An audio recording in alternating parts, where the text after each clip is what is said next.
Эми чачкан сууларын карасаңар булардын. Эптеп ушинтип алдап атышат да чачкан сууларын кебетесин.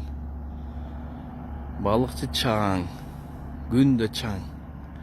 Бул өкмөт эмнеге ушунча карапайым элди алдай берет билбейм. Качан гана мындай бир аты ушу чын жүрөктөн кызмат кылышат элге билбейм.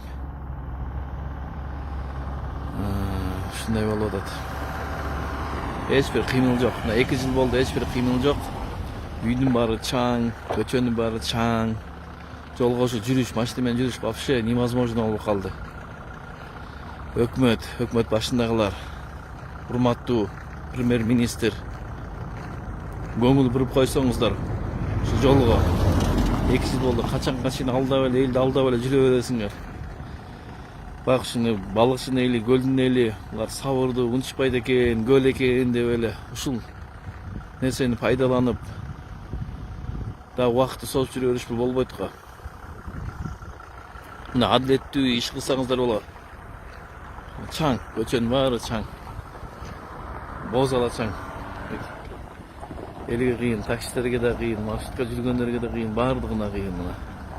Эми чачкан суусун кара. Булар деген ушундай да, булар деген ушу сууну чачтык, ушунча суу чачтык деп, ушунун акчасын списание кылышат да. Эми чачкан суусун карап көргүлө. Жөн эле бир себелеп кетти, эчтеке мына. Жөн эле бир чачкан суусун карасаңар. Качанга чейин элди ушинтип алдашат билбейм. Кудай кечирсин. Кудай кечирсин.